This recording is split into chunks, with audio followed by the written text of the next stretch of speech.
다시는 내가 북한에서 왔다는 얘기를 안 하겠다. 제가 그때 너무 힘들어가지고 자살까지 생각을 했었던, 그때 제가 마음의 문을 닫았어요. 사랑과 좀 관심이 필요하지 않을까.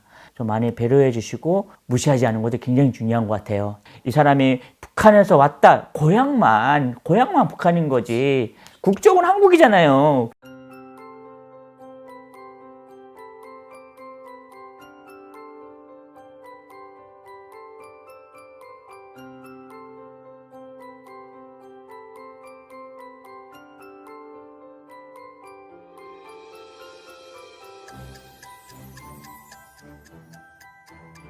연결 가서 저희 엄마 아빠한테 진짜 전화번호는 알고 있었어요.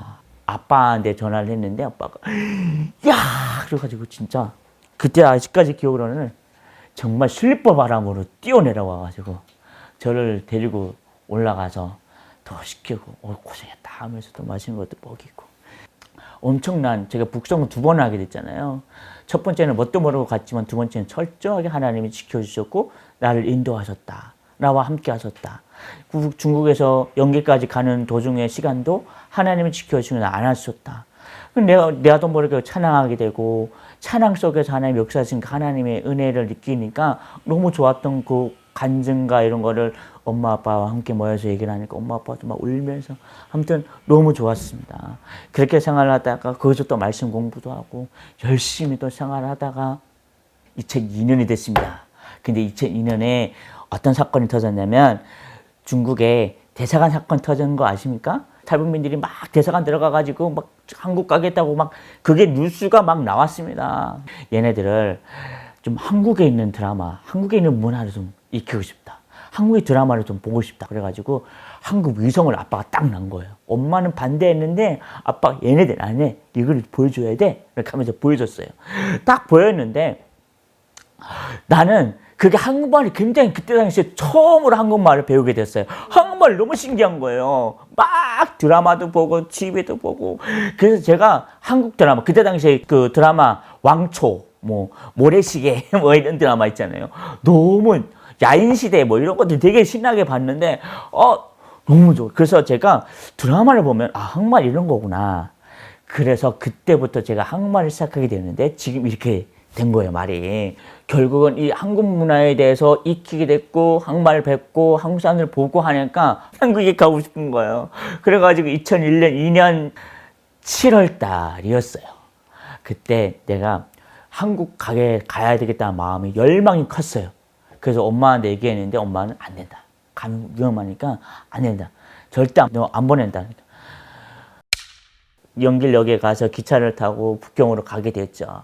택시를 타고 한국 따수관 쪽 이렇게 가지고 했는데 영사관으로 가게 되었죠. 근데 북경에는 아시다시피 영사관이 있고 이제 대사관이 있는데 영사관에는 중국 사람들이 와가지고 이제 한국 비자나 이런 거 하시는 분들인데 제가 그걸 갔는데 그때 당시에 대사관 사건이 많이 탈북민들이 많이 건너가기 때문에 단속이 심할 줄 알았어요. 근데 제가 떠나갈 때 연길로 출발할 때 7월 10일 날이었어요. 7월 10일 날 저녁에 기도할 때 이렇게 기도했어요. 하나님, 저 좀 도와주세요. 내일 한국 대사관 들어갈 테니까 하나님이 지켜주시고 도와달라고. 요 하나만 기도하고 그 다음날 7월 11일 날 기차 타고 무작정 출발했어요. 그리고 이제 택시를 딱 탔어요. 갔는데 진짜 믿거나 말거나 단속한 사람들이 없었어요. 그리고 중국 사람들이 알죠? 이렇게 우통을 딱 벗고 그 식당에서 테이블 앉아가지고 이렇게 앉아서 차 마시는데 저는 그때 옷차림이 뭐였냐면 반팔에 반바지에 캐리어를 줬어요. 그러니까 앉으니까 그 사람 뭐라고 했냐면 한국에서 왔냐. 니는 한국말 아니라 말이야. 저도 와 한국말 아니라 이렇게 얘기하면서 했어요. 한 2시가 되니까 문을 열던데 저는 이제 사람 틈을 타가지고 한 2시 반 좀 지났어요. 근데 이게 웬일이에요? 처음에 들어갈 때는 막 검사를 하더니 2시 반 지나서 검사를 안 하는 거야. 지네끼리 얘기를 하고 있는 거예요. 그래가지고 이거 진짜 믿거나 말거나 다 하고 있는 거예요. 진짜 저는 철저하게 이거는 하나님이 도와주셨다고 생각을 해요. 진짜 하나님 도와주시고 함께 하셨다고 생각을 해요. 그래서 저는 이 캐리어를 끌고 들어가는데 경찰 보면서 지나갔어요. 근데 경찰들은 얘기도 안 하고 그냥 그러니까 그 사람들 눈에는 어떻게 생각하냐. 저 사람은 한국 직원이구나. 어떻게 아니 이 사람이 어떤 사람이 다들 이렇게 옷 딱 차려입고 들어가는데 반팔에 반바지에 거기다 슬리퍼씩 끌고 이 캐리어 끌고 들어가는 사람이 어디 있겠어요. 그 사람들이 그냥 보고 이렇게 가는 거예요. 그 영상 한번 해전문에 이렇게 해전문 통과해서 들어가게 되면 이게 정보 인포메이션 그 정보 직원이 있는데 해전문에서 지키는 사람이 또 있어요. 근데 그 사람은 위험하지 않은 게 영사관 측에서 이제 알바생을 채용한 사람인데 위험하진 않아요. 들어가는데 그 사람이 저한테 물어보는 거, 니라이 깐서마? 했어요. 원래 후조와 했어요. 그래서 민단상어 주전라야 이랬어요. 제가 왜 왔냐 하니까 제가 이제 여권 하러 왔습니다 하니까 그 영업은 내일 아침 9시에 하니까 그때 오십시오라고 했어요. 그래서 제가 캐리어를 끌고 다시 나왔어요. 다시 나와서 3시에 다시 들어갔는데 이번에는 그 지키는 사람 2분한테 갔어요. 저 이게 지금 여권이나 뭐 하러 왔는데 들어가도 되냐 하니까 들어가래 빨리 들어가래. 그러니까 이거 사람이 만약에 그 사람이 저를 붙잡았으면 큰일 났죠. 그 앞에서 지킨 사람이 또 이렇게 인상 쓰면서 물어보는 거예요. 내가 안세마 왜 왔어요? 그러니까 제가 그때 당시에 한국말로 대사 만나겠습니다 하니까 아니 인포메이션에서 그 직원이 제 말 딱 듣고 아니 이 사람이 초라한 사람이 지금 대사를 만나겠다고 아니 종장이 있고 이런 사람이 아니라 아니 이게 어떤 사람이 놀랄 거 아니에요. 이제 나와가지고 저 구석주로 잠깐 가자고 가면서 잠깐 여기서 기다리시라고 그래서 들어가서 전화를 했더니 돌리더니 전화기를 옆에 놨어요. 다시 나와서 저한테 슬쩍 물어봤어요. 혹시 저기서 오셨습니까? 그러니까 알아들었네. 예. 왜냐면 신호니까 하도 많이 들어가니까 저기서 오셨습니까? 내가 네. 아 그래요. 잠깐만 기다리시라고. 들어가서 전화를 하고 놓고 저를 안전하게 데리고 들어가서 그게 이제 한국 영사관 들어간 거죠. 다행이다. 진짜 저는 하나님이 안아주셨다고 생각을 해요. 너무 지금도 너무 감사했고 그래서 영사관 측에서 이제 한 30분 동안 이 사람이 진짜 북한 사람인지 이거 조사를 하려고 이제 조사를 하고 있는데 한 30분 뒤에 밖에서 우당탕탕탕탕탕탕탕탕 소송을 탈무인들이 또 들어오는 거예요. 막 담장 넣고 막 그래서 아까 2분 지키는 사람 막 또 합해가지고 막 잡으려고 하는데 얘네들이 속도가 빠르잖아요. 확 가다가 이제 영상화책으로 확 들어온 거예요. 그 안에서 그 회전문에서 지킨 사람도 막 감당 못할 정도로 그래가지고 들어왔어요. 딱 영상화책이 들어왔죠. 근데 이 앞에서 이미 지키는 사람이나 그 더 합한 사람들은 흥분해가지고 얘네들 붙잡으려고 영상화책을 들어오려고 하는데 그 저를 조사하던 그분이 나와가지고 약간 좀 영상 측에서 약간 좀 자리가 있는 사람인 것 같아요. 너희들 나가라고. 이 사람들 우리 사람들이라고. 왜 붙잡냐? 붙잡는 거죠. 왜냐면 거기는 한국 땅이기 때문에 들어오면 안 되는 거잖아요. 그래서 나가라고. 여기 사람 우리 사람들이고 그러니까 그 말을 듣는 순간 그때 한 3-4명 됐나? 거기서 영상관에서 막 대한민국 만세라고 외쳤던 기억이 아직까지 납니다. 이제 7월 11일 날 들어가서 이제 그 사람들과 같이 이제 그 직원들이 쉬는 휴게 공간에서 한 8월 달까지는 계속 쉬다가 우리가 이제 한국으로 이송을 하게 됐죠. 그때 당시에 뉴스가 막 나왔어요. 15명 정도의 한국으로 왔다라는 그 뉴스가 나왔는데 그 안에 제가 있었어요. 한 달 동안 지내면서 그다음에 8월 한 3일 정도에 돼서 그러다 이제 한국으로 이제 오게 됐죠. 이제 한국으로 와서 국정원에 가서 한 달 정도 있다가 이제 하나원 그때 당시에는 3개월이었어요. 지금 2개월인가 되는 걸 알고 있는데 그때 당시에 3개월 정도 이제 하나원에 들어갔는데 제일 행복했던 건 뭐냐면 하나원에서 이 신분증을 받았을 때 주민등록증을 딱 받았을 때 제일 행복했어요. 왜냐하면 나도 한국 국민이구나. 어디 가든 나는 붙잡히진 않겠구나. 이런 마음은 있었어요. 그래서 너무 행복해서 그 하나원에서 한 3개월 정도 살게 되었습니다.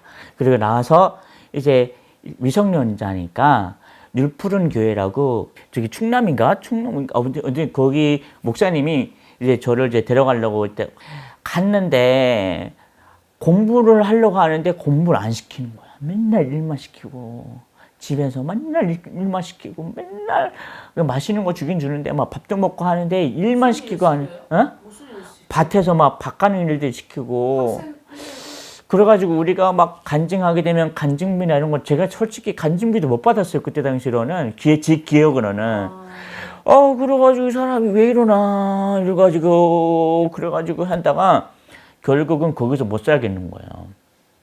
그래가지고 거기서 도망쳤어요. 또 도망을 쳐가지고 이제 2003년 3월쯤 다시 올라가서 갈 데가 없는 거잖아요. 근데 하나원에서 평소에 제가 친하게 지냈던 아는 형이 있었는데 그 형이 결혼을 했는데 제가 얘기를 하니까 당분간 여기 있어라 라고 얘기를 했어요. 그래가지고 올라가서 거기서 잠깐 살다가 그때 제가 그 중국에서 그 엄마 아빠 집에서 영상을 볼 때, 한국 위성을 볼 때 명성교회를 접하게 된 거야. 그 명성교회 그 김상훈 목사님 설교가 그때 당시에는 너무나도 좋았어요. 그래가지고 설교도 쓰고 막 그러다가 다시 이제 설교 막 그 메모하고 막 그러다가 이제 내가 한국에 나중에 가게 된다면 명성교회를 꼭 찾아가리라 이런 마음을 있었기 때문에 2003년 1월 달에 이제 모교회, 명성교회로 이제 찾아가게 된 거죠.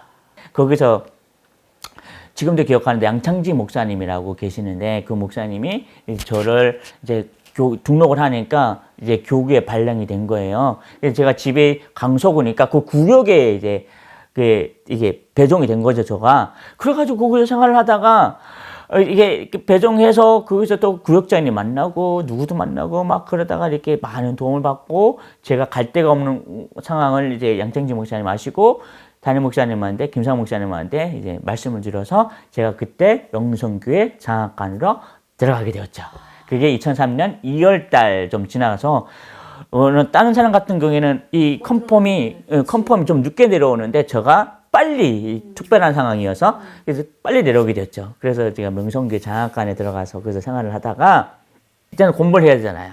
근데 제가 그때 초등학교도 졸업을 못한 상황이었잖아요. 북한에서는 제가 14살 때 나왔으니까 중고등학교 2학년 때 중퇴를 했거든요. 그러니까 여기로 말하면 여기가 초등학교 6년인데 그 초등학교를 졸업을 못한 거예요. 여기로 말하면. 그래가지고 학교를 다니려고 저희 그 근처에 학교를 갔는데 초등학교를 갔는데 교장님이 안 된다. 지금 나이만 아니 지금 이 큰 애가 뭐 애들이랑 공부를 하려고 하냐. 검정고시를 추천해 주마. 그래서 그 교장님이 처음으로 말씀해 주신 게 검정고시였어요. 왕신역에 있는 검정고시 학원, 한양학원이에요. 거기를 찾아가게 되었어요. 근데 거기는 이제 한국 사람들만 모여 있는 곳이고, 저는 딱 가서 공부할 수 있는 여건이 딱 된 거예요. 4년 동안에 초등학교, 중학교, 고등학교 과정을 다 마친 거죠. 그러면 2007년도에 이제 장로회 신학대학교를 들어가게 된 거죠. 근데 들어가게 되는데, 그때 당시로는 제가 처음에 그 엄마 아빠 집에서 있었을 때 꿈은 뭐냐면 선생님이 꿈이었어요. 꿈이 변했어요. 근데 꿈이 변해서 내가 목사가 돼야 되겠다. 그때 제가 이 목사가 되겠다는 결정적인 역할이 뭐냐면 그 엄마 아빠 집에 있었을 때 캐나다에 계시는 목사님이 오셨는데 이 목사님이 우리한테 말씀을 가르쳐 주는데 말씀만 가르쳐 주는 게 아니라 우리랑 같이 삶을 나눴어요. 같이 축구도 하고 놀고 그때 막 50대 되는 할아버지가 막 우리랑 같이 막 뛰어놀고 막 그러니까 그 할아버지 목사님을 보면서 나도 목사님처럼 돼야 되겠다라는 비전을 그때 처음으로 갖게 됐고 한국에 와서 검정고시 공부하면서도 포스타가 강진교를 넘어가기 때문에 장신대가 보여요. 그러면 저 학교 내가 간다 하고 계속 다짐했던 그래서 그게 2007년이 돼가지고 사람들은 다 말렸어요. 약간 선생님이 되고 싶은 마음도 있고 또 목사님이라는 마음도 있고 그래가지고 그냥 기업가에 들어가서 공부를 하게 되었죠. 북한분들 꽤 있었는데 그때 왜 북한 사람이라는 걸 말하기 싫었는지 그거 한번 나눠줘봐요. 참 이렇게 영상 촬영하는 것도 너무 좋은데 중요한 거는 제가 명성교회를 다니면서 좀 많은 이렇게 상처를 입게 되었어요. 왜냐면 신기한 거잖아요. 친구들이 다 와가지고 너 엄청 고생했다. 북한에서 왔다는 얘기를 듣고 그러면 하게 해주는데 이게 며칠을 못 가는 거예요. 그 다음에 가게 되면 아니 저는 나를 모르는 사람처럼 취급을 하고 저 전화를 뭐 해도 안 받고 그리고 제가 제일 싫어하는 말이 저를 친구라고 하는 사람이 이제 누구한테 소개할 때 이 사람은 북한에서 온 누구입니다 라고 소개할 때 저는 속으로 어떻게 생각하냐면 이 사람은 정말 나를 친구로 보는 거야 아니면 북한에서 온 친구를 보는 거야. 그때 당시에는 북한 사람이 많이 없었으니까 그렇죠. 전 북한에 대한 좀 인식이 안 좋게 또 북한 탈북민들은 좀 불쌍하게 보는 인식이 그렇죠, 지금도 그렇죠. 물론 많지만 어. 그때는 더 했을 것 같아요. 맞아요. 다시는 내가 북한에서 왔다는 얘기를 안 하겠다. 형제가 있었는데 그 장학관 안에서 야 너는 지금 북한에서 온 주제에 뭐 이런 얘기도 많이 듣고 막 그 북한에 대한 되게 원망과 그런 불평을 저한테 다 쏟아냈어요. 그리고 온데 저를 막 괴롭혔어요. 막 지하 식당에 보면 식당이 있어요. 모 권사님이 이렇게 식당 주인이었는데 들어가면 제가 그때 당시에는 밥을 말아 먹는 걸 굉장히 좋아했어요. 그때 밥을 말아 먹는데 너는 돼지죽을 먹냐? 너는 북한에서 저렇게 먹었냐? 막 이렇게 막 얘기도 하고 와, 이 사람이 왜 저러지? 이러는 거예요. 아니 이 사람이 뭔데 나한테 이렇게 얘기를 하는 거지? 하나님 지켜주시고 함께 하셨는데 똑같이 밥을 먹는 사람이 저도 나는 왜 다른 거야? 이렇게 되는 거예요.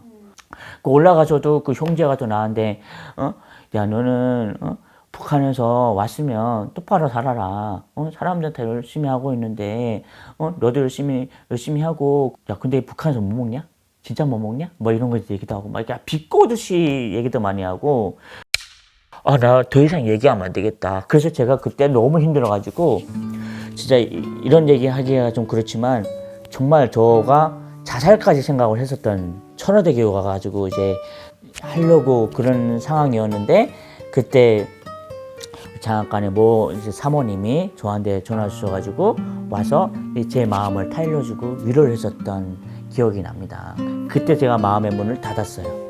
지금 앞에 누나가 있지만 OT 때 가셔도 북한에서 왔던 얘기를 선아 누나도 같이 있지만 북한에서 왔다는 얘기를 도무지 제가 얘기하지 말라고 그때 나는 너무 미안한 거죠. 근데 나는 마음의 얘기를 다 얘기하는 그러니까 누나가 그걸 잘 이해를 해줬어요. 잘 이해를 해주고 잘 숨겨주고 그리고 이제 잘 얘기하고 간혹 가다가 저는 완전히 야 그건 왜 이해해야지 뭐 안 하냐 뭐 이렇게 농담으로 얘기를 하지만 참 그때는 저는 좋았어요. 그러니까 이제 맛있는 것도 많이 챙겨주시고 또 돈이 없을 때 누나가 많이 도와줘가지고 이제 밥도 같이 먹고 장신대에서의 생활은 굉장히 좀 같이 좀 행복했던 그런 시간이었어요. 장신대를 나와서 4학년 교정 실습이라는 게 있어요.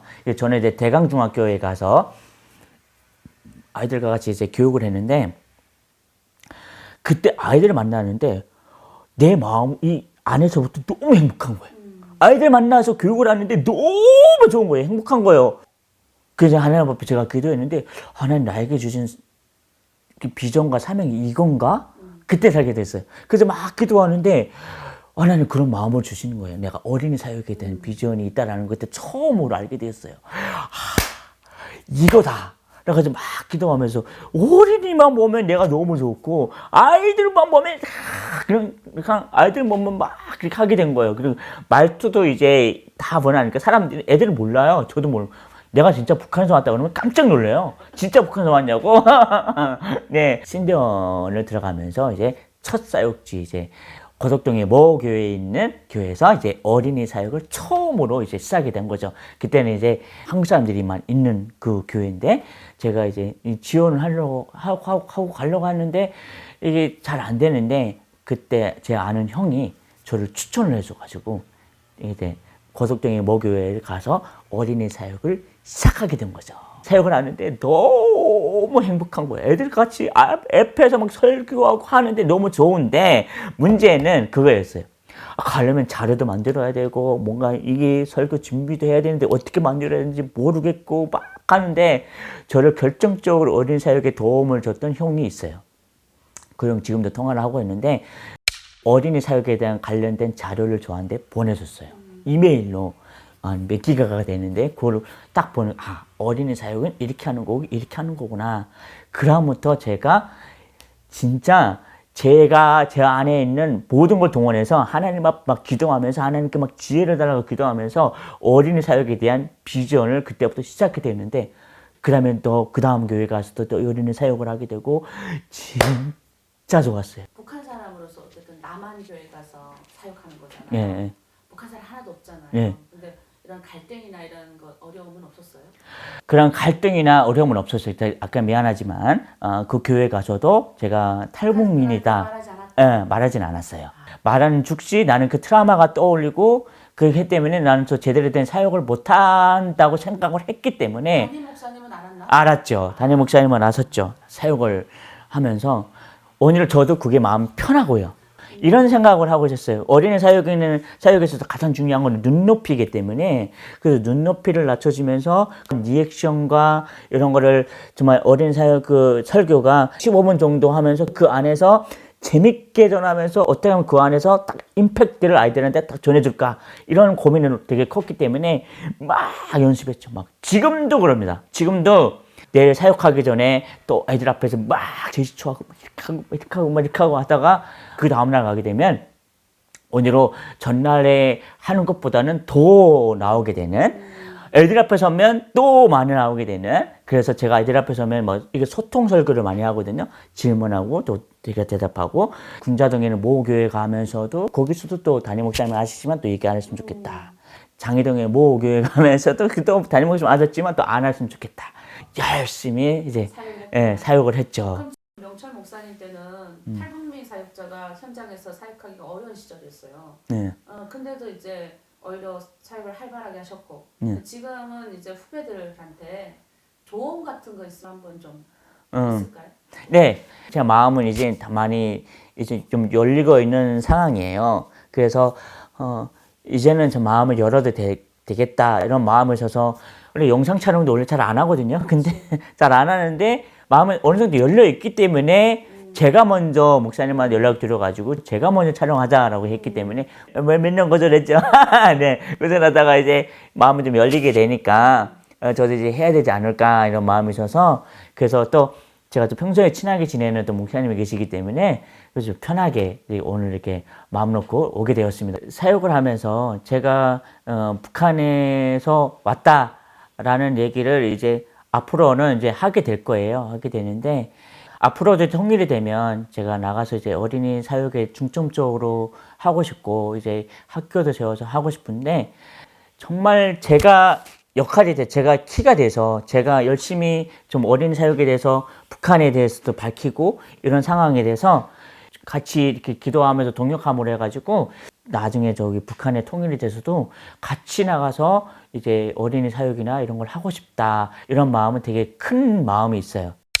저와 같은 분들이 더 많이 있을 것 같아요. 있는데 근데 문제는 제가 유일하지 않을까. 왜냐면 제가 북한에서 왔다는 얘기를 안 하니까.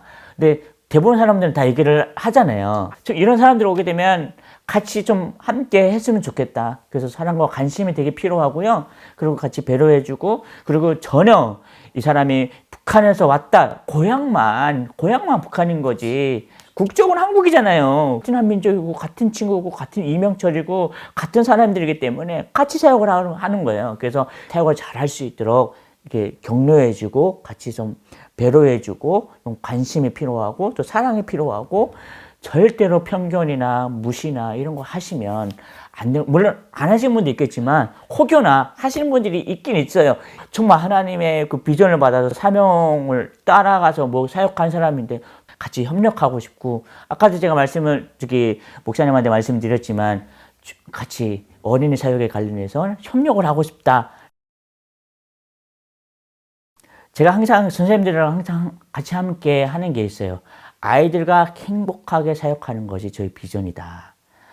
그리고 사명은 뭐냐면 우는 자들과 함께 울고 웃는 자들과 함께 웃고 떠들고 비전이고 그래서 어린이 사역에 대해서는 앞으로는 계속 갈 것 같고요. 요즘에 주변에 보니까 나이가 들어도 이 어린이 사역에 대해서 아직 비전을 갖고 사역하신 분들이 많아요. 네, 저는 이제 그분들과 같이 협력해서 같이 하고 싶은 마음이 되게 크고요.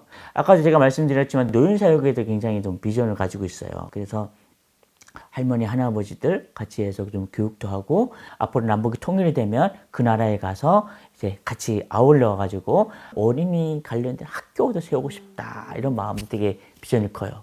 기도 제목은 뭐냐면 저희 어린이 사역에 비전을 갖고 열심히 지금 사역을 하고 있는 상황인데 저희 사역을 위해서 많이 좀 기도해 주시고요. 그리고 저와 같은 사람들이 많이 있을 텐데 그 사람들에게 정말 사랑과 관심을 주고 그들과 함께 사역할 수 있는 그런 사역자가 될 수 있도록 저도 많이 사역하고 저의 건강을 위해서도 많이 기도해 주시고 그 무엇보다도 배우자를 위해서도 많이 기도해 주시고 하시면 좋겠습니다. 네, 감사합니다. 끝으로 이렇게 여러분들과 함께 하게 돼서 너무 감사합니다. 여러분들과 함께 끝까지 동력하면서 함께 하겠습니다. 네, 감사합니다.